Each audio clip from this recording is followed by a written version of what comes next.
तो फिल्म की शुरुआत एक फैमिली को दिखाने से होती है जो सीढ़ियों पर घुटनों के बल चलती हुई पहाड़ी के ऊपर जाते हैं और मेरी की मूर्ति के सामने आकर दुआ मांगने लगते हैं। पहाड़ी पर एक बुजुर्ग औरत एक लड़की के पीठ पर हाथ फेर दिए। इस लड़की का नाम वलीरिया है और यही कहानी की मेन कनेक्टर है। पीठ पर हाथ फहराते हुए बुजुर्ग औरत कुछ पढ़ने लगती है। ये देखकर यहाँ हम समझ पाए कि ये लोग दरअसल एक बच्चा जाते हैं और यहाँ इतने ऊपर वो बच्चे की दुआ मांगने के लिए ही आए थे, क्योंकि काफी साल हो गई थी और वो नहीं रहता, बच्चा नहीं हो रहा था। सर इसके बाद मलेरिया घर आ गई। यहाँ हम उनको देखते हैं जो इस से बहुत प्यार करता है, इसे भी नहीं रह की काफी फिक्र है और बच्चे का भी उसी बहुत शौक है। इसकी खुशी की खातिर वजीर अभी बचा चाहती है। वो काफी अच्छी कारपेंटर थी, फर्नीचर और घर की चीजें बनाने का इसे बहुत शौक था। अब 3 हफ्ते की बारियां नहीं रहेगी। परगनान के रिपोर्ट आ चुकी थी। घर आकर वो अपनी हसबंद को ये सरप्राइज देती है कि रिपोर्ट पॉजिटिव है, मैं मां बनने वाली हूँ। ये बताते हुए वो काफी चसपाती थी और इसके हसबंद की खुशी करते हुए कोई ठिकाना ही नहीं रहता। अब कुछ दिन के बाद ये दोनों के घर पहुंचे और जब इन्हें ये पता चला कि वन एरिया मां बनने वाली है तो जश्न रुकती है इस खुशी को मनाने के लिए। अब यहाँ इसकी एक बहन भी थी।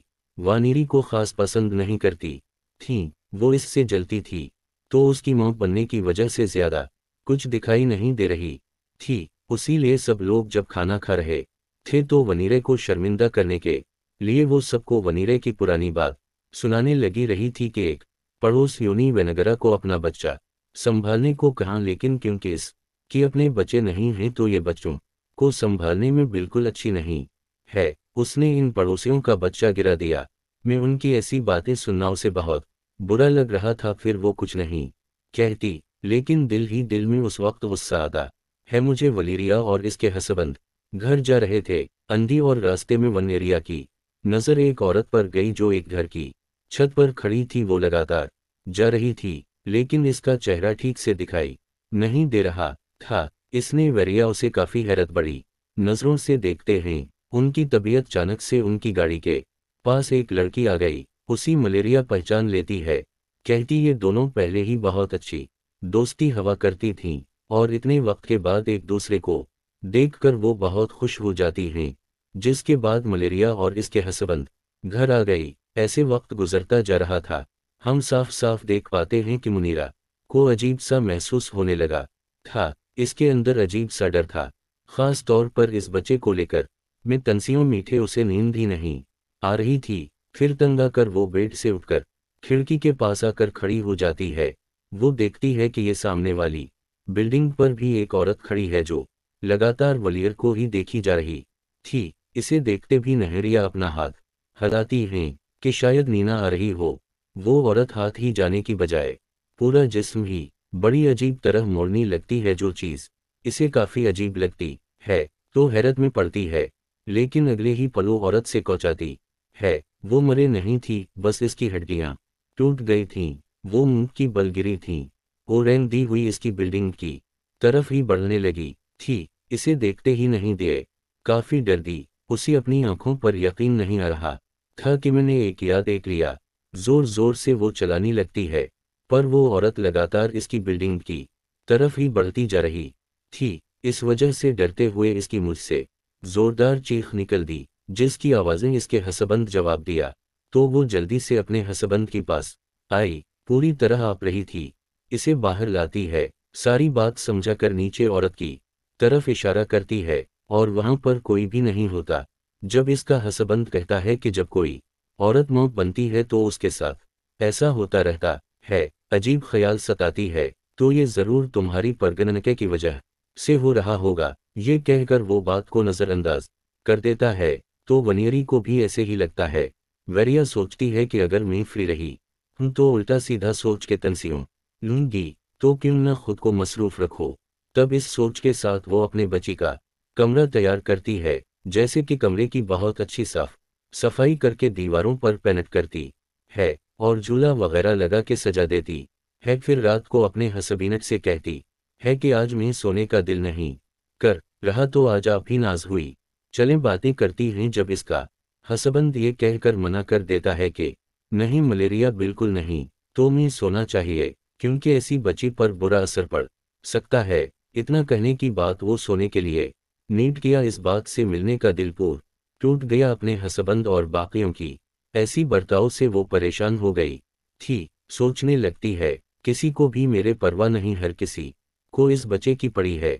अब तो मुझे ऐसा लगता है जैसे ही बच्चा पैदा करना ही मेरी जिंदगी का मकसद है। ये सोचकर वो आज भी नहीं सोती। वो एक फ्लैट में रहती थी, जब लेटी तो एक आवाज की वजह से इसकी आंख खल गई, इसलिए वो नीचे आई और जब उसे कुछ ना मिला, दौगर सी बाहर आकर चेक करने लगी। वो अपने बलने की नीचे वाले बिल्डिंग पर थी, जहां हम देखते हैं कि वो औरत जो छत से कूद गई थी, जिसकी हड्डियां टूट गई थीं, वो रेंगते हुए तेजी से इसके घर के अंदर घुस गई, जिसके बाद दरवाजा जोर से बंद हो गया। दरवाजे के वास्ते का वनीरी काफी जल्दी जल्दी से अपने घर की बाहर आ कर दरवाजा पीटने लगती है। आवाम से इस कसम की आंख खल गई। इसने दरवाजा खोला तो ये जल्दी से अंदर आकर चेक करने लगी। इसे घबराया हुआ देखकर उसके हसबंद पूछता है कि क्या हुआ, कहाँ गई थी तुम और इतने घबराए हुए क्यों हो। लहू बताती हैं कि जब मैं बाहर थी तुम इन्हें जोरदार दरवाजे की आवाज सुनी। मुझे लगता है घर के अंदर कोई घुस आया है सर, इसके हसबंद समझाने लगता है। ये देखो ऐसा कुछ नहीं हुआ होगा, तेज हवा की वजह से दरवाजा बंद हवा होगा। इन सारे हालात की वजह से वैलेरिया काफी परेशान हो गई थी। इसको लगता है कि शायद मेरे ऊपर कोई बुरा साया हो गया है।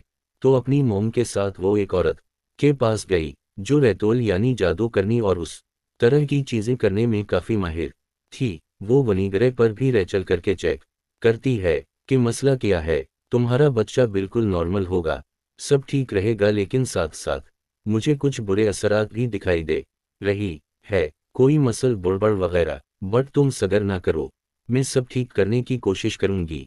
अब दिन ऐसे गुजरतेगी, लेकिन वो बुरे ख्याल मलीर को अभी भी परेशान कर रही थी। जैसे कि एक दिन जब वो सोने की कोशिश करती है तो उसे ऐसा महसूस होता है जैसे वो रेंगने वाली औरत मेरे कमरे में आ गई है और उसने जोर से मेरा पैर पकड़ के मोड़ दिया है, जिससे मुझे इतनी तकलीफ हुई कि मैं फौरन चीखते हुए जाग गई।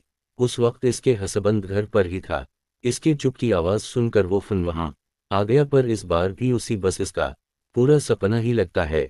फिर अब यहाँ से हमें बनी रहेगी पोस्ट इन्हीं माजी में ले जाया गया। इस वक्त जब वो जवान तो थी, इसकी उम्र कम थी उस वक्त वलिया, और इसकी वो दोस्त जैसे सड़क पर मिली थी वो काफी अच्छी दोस्त हुआ करती थी, बल्कि दोनों एक दूसरे को प्यार करते थे, हमेशा एक दूसरे का साथ नहीं पाते थी। कुछ भी करना होता एक साथ करती थी। परसेंट टाइम इन्हें मौजूदा वक्त में मलेरिया कॉट को कमजोर समझ रही थी, उसीलिए अपनी उसी दोस्त के पास जाती है, क्योंकि वनी या उसे बहुत याद कर रही थी। ये दोनों रात में भी दोनों साथ ही थीं, पर ये सब कुछ वनीरी अपने हसबंद से छप कर रही थी। अब अगले दिन वनीरी के मोहम्मदीनों से घर पर बराते हैं, क्योंकि उसके मोहम्मद और बहन कहीं जा रहे थीं, और क्योंकि बच्चे घर में अकेली हूँ गे रेफलीरी को यहाँ पर वो छोड़ते हैं ताकि वो बच्चों का ख्याल रख सकें। भी दो बचे हैं और बस मलेरिया थी। हालांकि वलीरिया उनकी आंख थी, लेकिन फिर भी वो उसे काफी बदतमीजी से बात करते हैं, इसका मजाक बनाते हैं और काफी बुरा बर्ताव करते हैं। ये सुनकर वनीरिया का गुस्सा तो बहुत आराम, लेकिन वो ही नहीं कुछ कह भी नहीं सकती थी, उसीलिए वो बेचारी किचन में जाकर रोने लगती है। वो जब रो रही थी तो वही औरत उसे दोबारा देखें, जब फिर सी अजीब तरह से हिल रही थी, जिससे वो इतना डर गई थी फौरन बच्चों की तरफ भागने लगती है। बच्चे को जल्दी से लेकर वो ऊपर बने कमरे में आ गई, इन्हें बद पर लेकर बैठ जाते हैं। वो काफी डरी हुई थी, क्योंकि उसे एक डरावने उसी आवाज सुनाई की नहीं लगी थी। इसे डरा हुआ देखकर बच्चे भी काफी डर जाते हैं। अभी यहाँ हमें पता चला कि जाने से पहले एक वलीरिया के डैड ने उसे एक बटन दिया था, जब भी कोई मसला हुआ ये बटन दबा देना हो, जब तुम्हारी मदद करनी पड़ोसी आ जाएंगी। और अब इससे बड़ी और क्या मुसीबत हो सकती थी, इसलिए मलेरिया इस बटन को दबा देती है, जिसके बाद पड़ोसी वहां आ गई। वो पूरे घर को चेक करती है, पर वहां कुछ भी नहीं मिलता, लेकिन उनके दो को मार दिया गया था। सबको लगता है कि वो पागल हो रही है, इसका दिमागी तवाजुन खराब है, उसीलिए ऐसी बातें कर रही हैं। इसकी बहन तो उसे काफ़ी बातें सुनानी लगती हैं, क्योंकि जब वैलेरिया उसके बच्चों को कमरे में नहीं जा रही थी तो बच्चों को चोट लग गई थी। तो इसकी बहन को लगता है कि उसने जानबूझकर बच्चों को छोड़ भून चाहे और इन्हें डराने के लिए डाकू मार दिया। वो बच्चे के कमरे में आई और वहां अपना गम हल्का करने के लिए सिगरेट पीने लगती हैं। इसने जैसी बच्ची की झोले की तरफ देखा तो वहां इसे किसी का हाल देखा, जैसे कोई वहां से बाहर आने की कोशिश कर रहा हूं, और फिर वो आज बच्चे के झोले का एक डंडा दौड़ देता है, जैसे वो इतना डर गई कि चलाते हुए बाहर आ जाती है। आवाज सुनकर इसके हसबंद वहां आ गया, बढ़ता भी उसी जलने की इसमें लाने लगी। और जब इन्होंने अंदर जाकर देखा तो बच्चे के झूले में आग लगी हुई थी, उसी पूरी तरह जला दिया गया था। ये देखकर इसके हसबंद को बनेरी पर यह शक होने लगा। वो कहता है कि अब तक मैं तुमसे प्यार से पेश आता रहा, लेकिन अब मुझे पूरा यकीन नहीं है तुम ये बच्चा चाहते ही नहीं। जब ये ऐसी अजीब बरकतें कर रही हो, इन हिना से वो तंग आ चुका था, उसी लिए अपनी मोमिन को बुलाता है। जी हाँ, ये लोग फैसला करते हैं कि हम वनियरी को मेंटल अस्पताल में दाखिल कर देंगे, बच्चे की खातिर, सिर्फ कुछ दिन की नहीं, ताकि बच्चे को वो कोई नुकसान ना पहुंचा दें। अब शाम को मलेरिया काफ़ी उदास थी, उसी लिए क्लब में आ गई, जहां सभी लोग आगलों की तरह डांस कर रही थी। अब लोगों की भीड़ में भी उसे अजीब तरह के ख्याल आने, ऐसे सभी लोगों की इसे डराने चेहरे लग रहे थे। और फिर अचानक इसकी तबीयत खराब होने लगी, क्योंकि इसका बच्चा पैदा होने का वक्त आ गया था, जिसकी अगली पल हम उसे अस्पताल में देखते हैं, जहां वो एक बच्चे को पैदा करती है।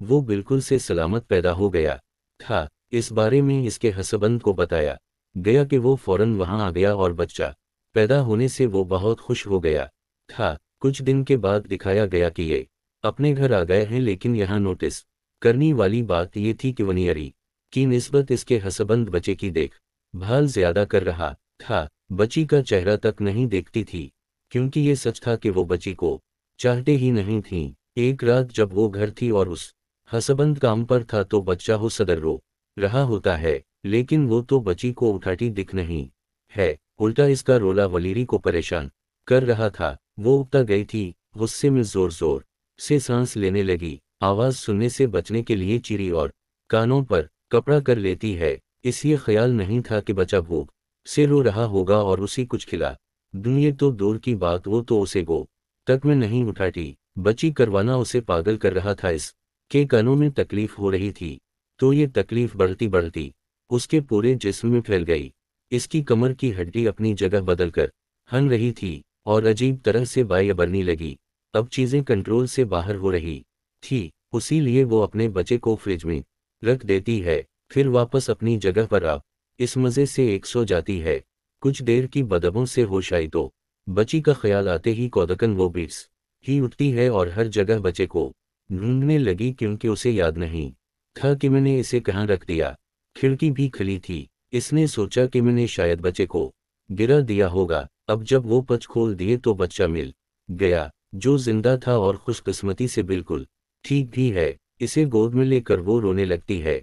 उसे इस बात का एहसास हवा कि मैं अपने कंट्रोल में नहीं हूं और चीजें दिन ब दिन खराब होती जा रही है। वो इस बारे में अपनी दोस्त को बताती है और ये दोनों बच्चे को लेकर उसी औरत के पास जाती है जो जादू मंदिर करने में माहिर थी, जिसके पास मलेरिया पहले भी आ चुकी थी। जब ये वहां पहुंची तो अब की बार 4 औरतें मिलकर इस पर रेचल करने लगती है। वो बच्चे को बांधकर मलेरिया का मुंह पानी में डबो देती है, जहां वली एरिया एक अलग ही दुनिया में पहुंच गई, यानी जंगल में आगे बढ़ने पर वो वहां बड़ी अजीब औरतों को देखती है जिन्होंने कपड़े नहीं पहनी थी और वो अपने जिस्म को अजीब तरसी जो कर रही थी और मुड़ रही थी। वो धीरे धीरे की तरफ बढ़ने लगी और उसी पूरी तरह पकड़ के जकड़ लेती है। फिर जैसे इन्होंने छोड़ा एक खाने कमरे में पहुंच गई। जी हाँ, उसे कोई खड़ा हुआ देखा और ये और कोई नहीं बल्कि वो भी साया वही औरत थी जो हमेशा इससे बुरे ख्याल दिखाती थी, जिसका नाम बोरन वोमन था। वो अपना सर मूर्ति है तो वनीरी देखती है कि ये तो मेरा ही कोई दूसरा रूप है जिसने खुद को कपड़े में लपेट हुआ था। तब ये अचानक वो आग लग गई जिसमें उसका दूसरा रूप पूरी तरह से आगीले पीठ में आ गया और वो जलकर वही खत्म हो जाती।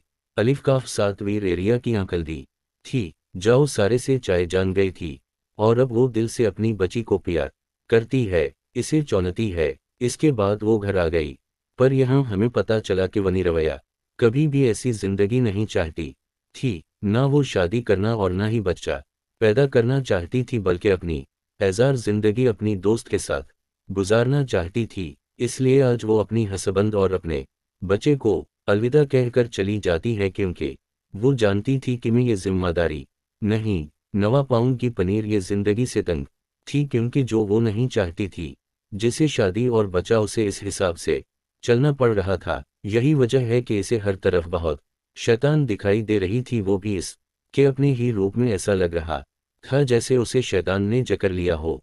इसलिए जब वो होश में आई तो सबको जान गई थी, क्योंकि इसका डिप्रेशन बाहर आ गई थी। इसे समझ ना दी थी कि मुझे क्या करना चाहिए। इसके रूप की बार बार नजर आने का मकसद भी यही था कि वो फिलेरिया को समझाने की कोशिश कर रहा था, ये तुम्हें इस जिंदगी को छोड़कर अपनी असली जिंदगी अपनी दोस्त के पास चली जाना चाहिए, क्योंकि ऐसे घट घट कर तुम नहीं जयवगी। इस फिल्म की कहानी इधर ही खत्म हो जाती है।